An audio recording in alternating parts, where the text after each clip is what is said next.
नमस्कार दोस्तों, आज हम एफएमसीजी सेक्टर के एक बहुत ही बढ़िया स्टॉक, बहुत ही सॉलिड स्टॉक डीमार्ट के बारे में बात करेंगे, जैसा आप लोग स्क्रीन पे देख भी रहे हैं।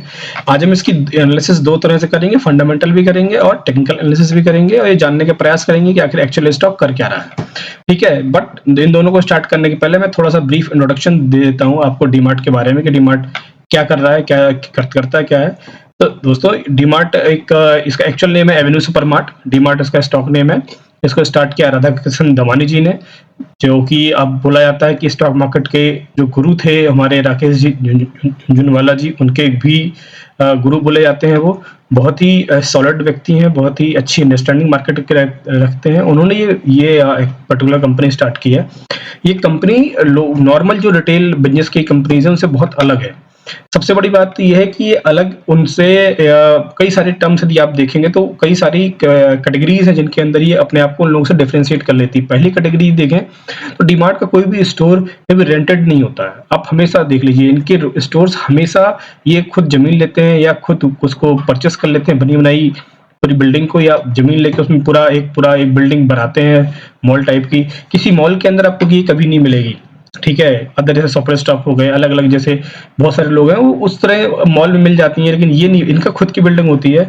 एक पल स्टार्टिंग में इनका कैपिटल इन्फ्यूज होता है उस बिल्डिंग को बनाने में या एक्वायर करने में, बट ये कभी रेंटेड भी नहीं जाते, कभी लीज भी नहीं जाते हैं। ठीक है? इस वजह से होता क्या है कि एक बार तो उनका पैसा इंजेक्ट हो जाता है, बट ईयर ऑन ईयर वो उनकी जो एक्सपेंसेस होते हैं इंफ्रा पे वो बिल्कुल कम होते जाते हैं या बिल्कुल नेग्लिजिबल हो जाते हैं। तो सबसे पहला ये की डिफरेंशिएटर है।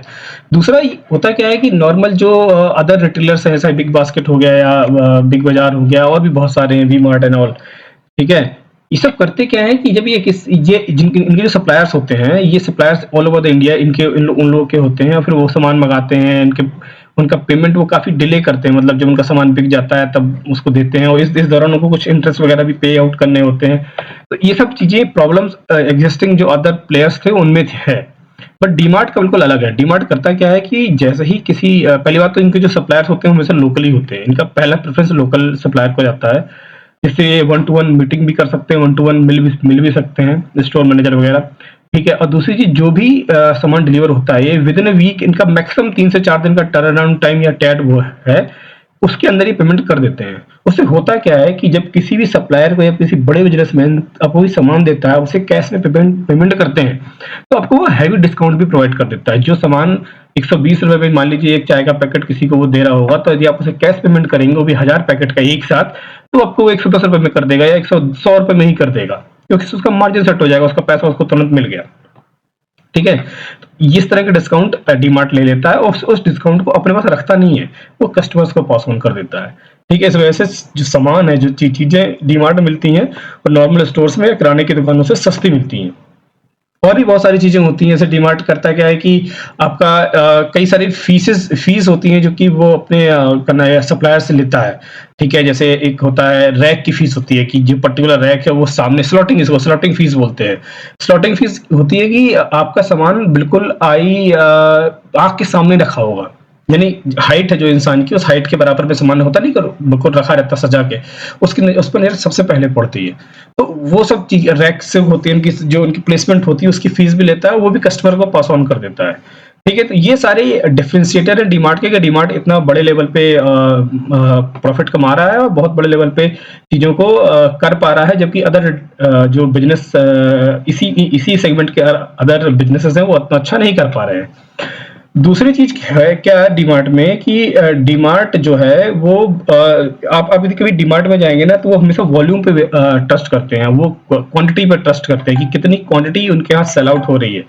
कभी वो छोटी चीजों पे मार्जिन नहीं लेते कि हाँ एक एक पैकेट पे हमने मार्जिन नहीं, वो उनका टारगेट होता है कि दिन भर में 1000 पैकेट बेचेंगे तो हमारा मार्जिन आ जाएगा, हमारा जो प्रॉफिट मार्जिन है वो मिल जाएगा, हम एक पैकेट पे कम लेंगे। इस वजह से होता क्या है कि जिसको मंथली ग्रोसरी खरीदनी है वो डीमार्ट चला जाता है, भाई ये महीने में एक बार जाना है, वहां से पूरा पैक करके ले आएंगे। ठीक है? ये सारी चीजें होती है जो डीमार्ट को अपने अदर कंप्यूटर से अलग खड़ा कर रही हैं। ठीक है? अब इसका हम टेक्निकल और फंडामेंटल जो एनालिसिस होती है वो भी करने का प्रयास करेंगे। ठीक है? तो जैसा कि अभी तक हमने देखा कि अब डीमार्ट अपने जो इनके पीयर्स है, जो उनकी कंपटीशन वाली कंपनीज है, उनसे बेटर कैसे है। अब हम इसकी फंडामेंटल एनालिसिस करने का ट्राई करते हैं और ये देखते हैं कि इसके फाइनेंशियल कैसे हैं। ये टिकरटेप.इन वेबसाइट है दोस्तों, इसके हम फाइनेंशियल्स पे जाएंगे और फाइनेंशियल से चल के कुछ महत्वपूर्ण चीजें जो होती हैं वो देखने का प्रयास करते हैं। लेकिन उनको देखने से पहले आपको एक चीज बताऊं मैं, ये ऊपर की तीन चार चीजें कभी आती हैं, 5 चीजें भी आती हैं, इनकम स्टेटमेंट, ये बहुत ही इंपॉर्टेंट होता है। इसको हमेशा आपको यदि इस वेबसाइट पे आप पा रहे हैं तो उनको जरूर देखिए।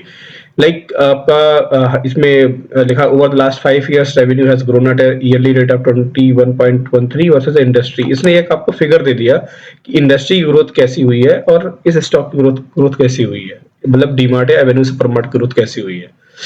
सेम चीज सेकंड इसने एक स्नैपशॉट टाइप का को दे दिया कि वो last 5 years market share increased by 34% to 86%। ये भी आपको एक फिगर आपको मिल गया, एक रेडी टू लाइक थिंक आपको एक फिगर मिल गया। आपको ये भी दिखेगा कि इनकम का भी उसने दे दिया कि 25% है वर्सेस इंडस्ट्रीज 24.6। तो एक आपको स्नैपशॉट आपके दिमाग में छप गया। आपको इन डेटा के लिए, इस डेटा के लिए आपको मनी कंट्रोल पे जाके यहाँ वहाँ घूमना नहीं है, आपको यहीं पे एक ही स्नैपशॉट में उसने दिखा दिया। ठीक है, तो ये बहुत इंपॉर्टेंट इन्फॉर्मेशन होती है, हमेशा आपको चेक करनी चाहिए। अब हम देखते हैं इसका रेवेन्यू, सबसे इंपॉर्टेंट पार्ट होता है रेवेन्यू किसी भी फंडामेंटल एनालिसिस का। ठीक है ना, तो हम ये देख रहे हैं कि ईयर ऑन ईयर इसका रेवेन्यू कंटिन्यू बढ़ रहा है। नो मैटर कि आपका बीच में कोविड आया, क्या आया, उसका रेवेन्यू स्टक जरूर हुआ बट वो कम नहीं हुआ कभी, सिग्निफिकेंटली देखा जाए और उसके बाद वो इंक्रीज भी कर रहा है। ठीक है, तो revenue wise it's doing good, company is doing good. ठीक है, एबिटा हम देखते हैं, EBITDA is very important figure. ठीक है, और लाइक इसको यदि आप देखेंगे तो इस पे भी सेम जैसा रेवेन्यू में ग्रोथ हो रही है उसी रेशियो में लगातार ग्रोथ हो रही है। इवन यदि एबिटा को यदि आप ध्यान से देखिए तो जो कोविड का टाइम रहा उस दौरान भी इसने बहुत ज्यादा फ्लक्चुएशन एबिटा में नहीं आए हैं, वो उस दौरान भी बहुत ही हाई जंप ले रहा है। ठीक है, दिस शोज लाइक कि जो कंपनी है ये बहुत फंडामेंटली बहुत स्ट्रांग है। अभी उसका क्या कर रहा है वो हम टेक्निकली में डिस्कस करेंगे, बट फंडामेंटली इस company is very very strong. ठीक है ना, उसका बताता है पीबीआईटी यानी प्रॉफिट बिफोर जो भी टैक्सेस वगैरह होते हैं उसके पहले का प्रॉफिट क्या है। ये भी आप देखिए लाइक कंटिन्यूअस इंक्रीजिंग, क्योंकि obviously revenue is increasing, advertise increasing, तो ये अपने आप इंक्रीज करेगा। ये भी प्रॉफिट जितना सेल्स होगा उतना प्रॉफिट होगा। पीबीटी इज इंपॉर्टेंट, पीबीटी जो पार्ट आया यदि आप उस पर क्लिक करेंगे तो दिखा देगा कि जो पीबीआईटी है यानी प्रॉफिट बिफोर जो आपका विदाउट इंटरेस्ट वगैरह होता है उसको घटा दें तो पीबीटी आता है यानी प्रॉफिट आफ्टर टैक्स।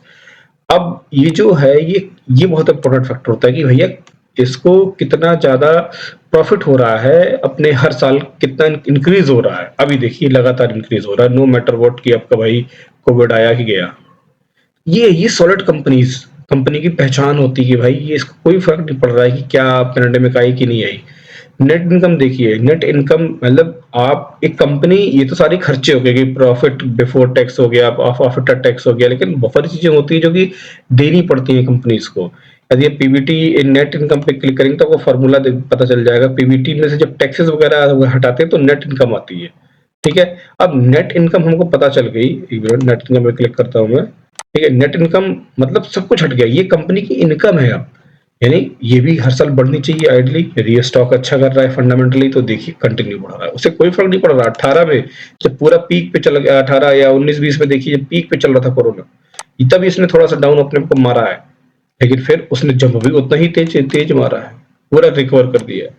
तो ये सब चीजों से हमको पता चल जाता है कि भाई कंपनी जो है ना ये बहुत सॉलिड है, मतलब ये हिलने वाली कंपनी। ईपी से देख लीजिए, अर्निंग पर शेयर जो होता है ये देख लीजिए, इसका कोई फिगर आप देख लीजिए कि आपको खराब नहीं दिख रहा है फंडामेंटली। 3 रुपए पहले ईपीएस था 15 के आसपास, लगातार बढ़ रहा है, हर साल अच्छी ग्रोथ ले रहा है। 20 का नाम है 20.46 था, इस साल थोड़ा डाउन हुआ है बिकॉज की अर्निंग पेयर शेयर वो एक एवरेज लिया आया था प्रीवियस ईयर्स का, तो उस वजह से ये डाउन हुआ है। बट ये इंक्रीज होने वाला है क्योंकि सारा डेटा ऑलरेडी का नाम है इंक्रीज हो रहा है, प्रॉफिट भी इंक्रीज हो रहा है, आपका रेवेन्यू भी इंक्रीज हो रहा है, तो ये भी इंक्रीज होगा। अभी रिकैलकुलेट हुआ नहीं होगा इसलिए इसमें अपडेट नहीं हुआ है। ठीक है, तो ये सारी चीजें हैं फंडामेंटली। और फंडामेंटली में कुछ चीजें हम होल्डिंग से भी हमेशा देखनी चाहिए कि होल्डिंग में क्या चल रहा है। ठीक है, देखिए किसी भी स्टॉक में यदि होल्डिंग्स प्रमोटर की अच्छी है इसका मतलब वो बहुत ही सॉलिड स्टॉक है। ठीक है, अब इसमें भी वही चीज है, देखो स्नैपशॉट यहाँ पे रहती है, स्नैपशॉट हमेशा पढ़ने चाहिए, आपको बहुत क्रिस्प नॉलेज आपको दे देंगे। ठीक है, ये इस खूबसूरती है इस वेबसाइट की। ठीक है, अब देखिए इसमें प्रमोटर होल्डिंग तकरीबन 75%। ठीक है, और सेबी का नियम ही है, तभी उन्होंने 75 रखी हुई है, उससे ऊपर रख नहीं सकते। देखिए कितनी चाहे मतलब इतना क्लेवर माइंड से 74.99 रख ली है। हाईएस्ट लिमिट है 75 सेबी के नियम के साथ, प्रमोटर से ज्यादा हो ही नहीं सकते। तो इन्होंने प्रमोटर ने जो मैक्सिमम होना चाहिए पोर्शन वो रखा हुआ है। इसका मतलब स्टॉक जो है ना ये बहुत सॉलिड है, और सॉलिड है क्योंकि भैया राधा किशन दमानी का as a Guru of like Rakesh Jhunjhunwala, जो सबसे बड़े ट्रेडर हुए, इन्वेस्टर्स हुए इंडिया के, आज तक वॉरेन बफे बोला जाता है उनको, तो उनके भी गुरु हैं ये, जिनकी कंपनी है। ठीक है ना, तो जैसे हमने पहले भी डिस्कस भी किया डिटेल में। ठीक है ना, तो ये देखिए इसमें भी जो फॉरेन इन्वेस्टर्स हैं, एफआईआई थोड़ा बाहर निकले हैं, क्योंकि यूएस में फेड रेट वगैरह इधर उधर हिले हैं, तो वो गए हैं, बट ये they are coming back again. ठीक है, उसकी इसकी टेंशन नहीं है, ये एफआईआई सफिशियंट मात्रा में, क्योंकि होल्डिंग्स इतनी प्रमोटर की ज्यादा है कि इनके लिए स्पेस ही नहीं है ना, इसलिए ये रेशियो आपको दिख रहा है। लेकिन ये फिर से वापस 10 के आसपास आके फिर से खड़े होने वाले हैं बहुत जल्दी। ठीक है, म्यूचुअल फंड की वैसे की वैसी जैसे थी वैसे ही है। ठीक है, और लाइक रिटेलर्स जो हम लोग हैं, जैसे हम लोग का वैसे ही चल रहा है, जैसे पहले वही पोर्शन ही कम है ना, ज्यादातर होल्डिंग उनके पास है, प्रमोटर्स के पास है। अच्छी जो म्यूचुअल फंड कंपनीज हैं, सबके जो पोर्टफोलियो में आपको एवेन्यू सुपरमार्ट या डीमार्ट जरूर देखने को मिलेगा। अपने सेक्टर का बेस्ट स्टॉक है ये। ठीक है, तो ये सारी चीजें हमको बोल रही है कि भाई स्टॉक जो है ना फंडामेंटली बहुत स्ट्रांग है। कोई इफ बट तो है ही नहीं इसमें, फंडामेंटली देखेंगे तो कोई इफ बट है ही नहीं इस स्टॉक में, इज वेरी वेरी स्ट्रांग। अब नेक्स्ट क्वेश्चन आता है कि भाई हमको अभी क्या करना चाहिए, हमको लेना चाहिए कि नहीं लेना चाहिए। ये इस क्वेश्चन का आंसर हमको मिलता है टेक्निकल एनालिसिस में। इसका आंसर हमको फंडामेंटल नहीं दे सकता, फंडामेंटल हमको लॉन्ग टर्म बताता है। ठीक है, टेक्निकल भी हमको लॉन्ग टर्म बताता है, बट टेक्निकल हमको इमीडिएटली बता देता है कि अभी क्या करना चाहिए हमें। तो हम चलते हैं टेक्निकल एनालिसिस करते हैं डीमार्ट की। अब हम चार्ट हमने ओपन कर लिया, डीमार्ट का चार्ट है ये, आप देख सकते हैं डेली मैंने लगाया हुआ है कैंडल का, डेली उस पर। और ये देखिए चार्ट, ये इसका ही टोटल, यदि मैं आपको थोड़ा सा और जूम इन कर दूं इसको, ये देखिए कितनी बड़ी रैली इस स्टॉक ने ली है, कंटिन्यू हमेशा ये अप ट्रेंड में रहा है, कंटिन्यूस बहुत पैसा लोगों को बना के दिया है। नीचे से यदि आप देखेंगे तो 500-550 के आसपास ये लॉन्च हुआ था, और इसने टॉप जो बनाया है 5,500 का बनाया है। देखिए कितना 2017 से ये रैली स्टार्ट हुई थी, और 21 अक्टूबर 21 तक चली है। तो बहुत बड़ा पैसा बना के दिया है, बहुत ही सॉलिड स्टॉक है, जैसा हमने फंडामेंटल एनालिसिस में समझा ही कि बहुत ही सॉलिड स्टॉक है। थोड़ा बहुत ऊपर नीचे चलता रहता है, लेकिन काफी शायद पहली बार यहाँ पे भी करेक्शन हुआ था इस फेज में। देखिए इस फेज में करेक्शन हुआ था, इस फेज में भी करेक्ट उसने किया था। तो ये स्टॉक का एक नेचर होता है, जब कोई भी घोड़ा बहुत लंबी दूरी के लिए दौड़ेगा तो करेक्ट अपने आप को करेगा ही। ठीक है, ये करेक्ट वही अपने आप को कर रहा है। और मैंने जैसे हमेशा बताया आपको कि करेक्शन यदि आप चेक कर रहे हो तो आप ये देखिए जो 50 और 100 की मूविंग एवरेज होती है उसके आसपास ये ट्रेवल करना शुरू कर देगा। ठीक है, ये देखिए उसी के ऊपर नीचे ट्रेवल कर रहा है, कहीं क्रॉस नहीं कर पा रहा है, कहीं जा नहीं पा रहा है। ठीक है, अब पिछले कुछ दिनों पहले यदि आप देखेंगे इस स्टॉक का, तो इस स्टॉक ने अपना नेचर बदलना शुरू किया है। इस स्टॉक ने अपना नेचर बदला कैसे है, यदि आप सॉरी मैं एक बार हॉरिजॉन्टल लाइन लगाता हूं और मैं देखता हूं ये एरिया इसका बहुत ही सॉलिड एरिया था। यदि आप ध्यान से देखेंगे तो बहुत ही सॉलिड एरिया था, ये बहुत ही पुराना रेजिस्टेंस बोल लीजिए, सपोर्ट बोल लीजिए, जो भी मतलब हर तरह से था ये। ठीक है ना, इस एरिया को उसने ब्रेक किया, और बहुत ही अच्छे से ब्रेक किया है, बहुत ही क्या नाम है, कंटिन्यूस उस जगह पे काम करने के बाद ब्रेक किया, उस पर सपोर्ट भी ले रहा है, लेकिन अब निकल रहा है। ठीक है, और यदि आप इसको देखेंगे टोटल तो ये काफी दिनों से मतलब अक्टूबर 2021 से ही इसी इसमें फंसा हुआ था। तो इसने जो अपना टाइम था वो लगभग पूरा भी, मतलब अब हो गया ठीक ठाक करेक्शन मार्केट में। एफएमजी सेक्टर में फिर से चीजें अच्छी चलना शुरू हो गई हैं। इसका यदि ग्रोथ अब इसके फंडामेंटल एनालिसिस में देखेंगे तो नेट सेल्स भी अच्छा आ रहा है, प्रॉफिट भी अच्छा आ रहा है। तो ये इसका वो टाइम पूरा हो गया है कि नीचे की जो जर्नी होती है, तो नीचे की जर्नी यहाँ से आती है, नीचे नीचे जाती है, नीचे की जर्नी ऊपर नहीं आती ना। तो ये इसने यहाँ से अपना नेचर बदलना शुरू किया है, तो वो फिर नीचे आना इतना आसान नहीं है इसके लिए, वो आएगा भी नहीं, क्योंकि ये उस तरह का स्टॉक नहीं है कि इतनी जल्दी अपना नेचर बदले। ठीक है, और नीचे आने वाला स्टॉक ही नहीं है, इसने बहुत लोगों को बहुत कुछ कमा के दिया है। तो ठीक किसी भी स्टॉक को लेने के पहले में स्टॉक का नेचर पता होना बहुत जरूरी है। किसी भी व्यक्ति को भी आप ले लीजिए, किसी आदमी पे ट्रस्ट करने के पहले आप आदमी के नेचर को जज करते हैं ना, कि भाई ये किस तरह का आदमी है, तब तो जज करते हैं ना। कोई एक फार्मूला तो है नहीं पूरी दुनिया के नेचर के लिए, दुनिया में हर आदमी के लिए अलग अलग फार्मूले होते हैं। स्टॉक का भी अपना एक नेचर होता है, हर स्टॉक का वो देखना होता है कि वो किस तरह का स्टॉक है, कैसे बिहेव करता है, किस सेक्टर का है। बहुत सारे जो पैरामीटर्स होते हैं उसको उसको देखने के, ठीक है। मैं धीरे धीरे सारा कुछ सिखाने का आपको ट्राई कर भी रहा हूँ। आप देखते जाइए वीडियो, आप सीखते जाएंगे। तो ये नेचर इसका, इस स्टॉक का इस तरह का नहीं है कि ये बहुत ज्यादा टाइम तक डाउन ट्रेंड में रहे।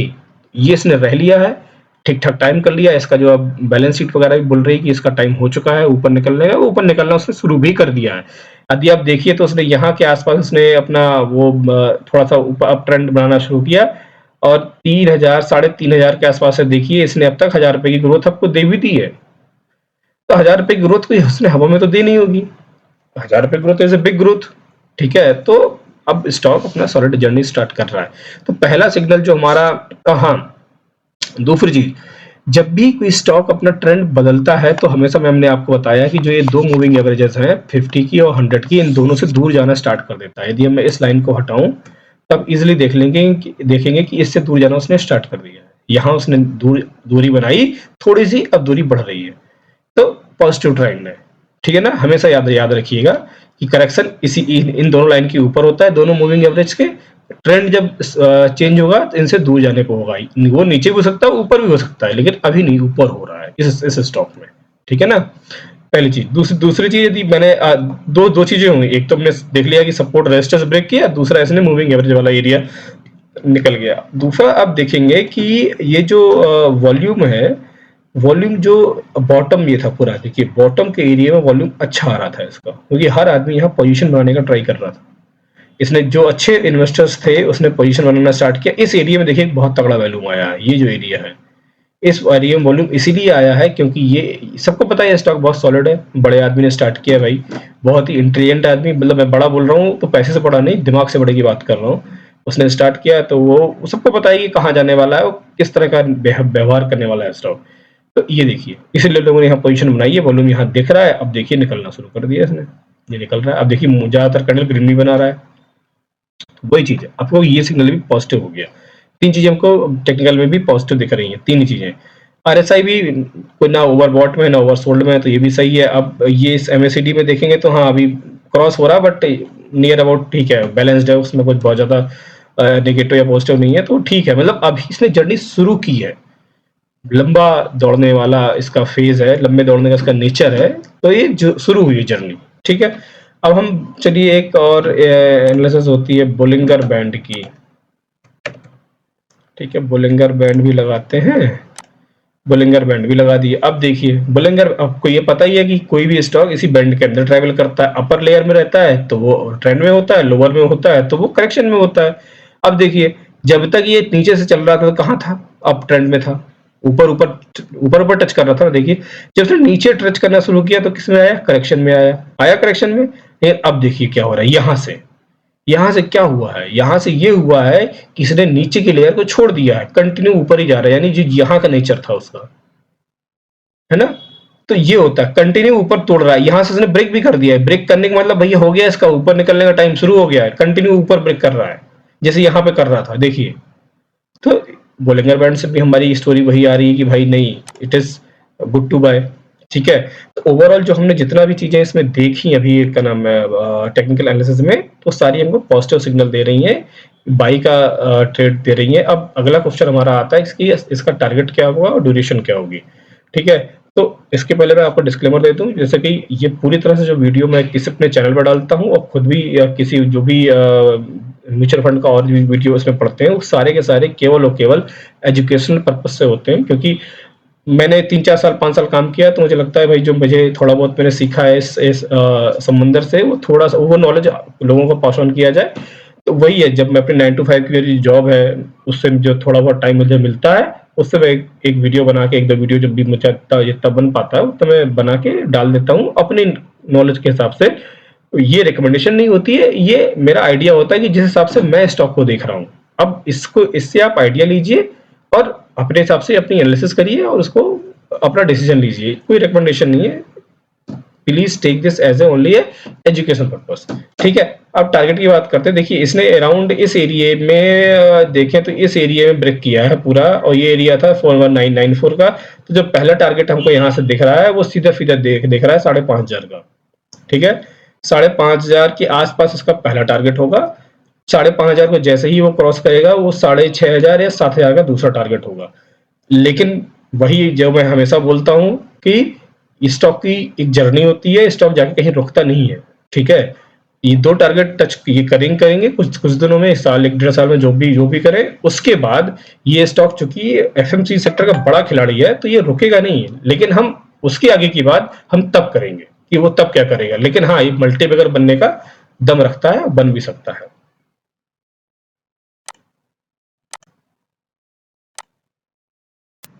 वीडियो को अंत तक देखने के लिए आपका बहुत-बहुत धन्यवाद। वीडियो अच्छा लगा हो तो इसको लाइक और शेयर करें और चैनल को सब्सक्राइब करें। Thank you.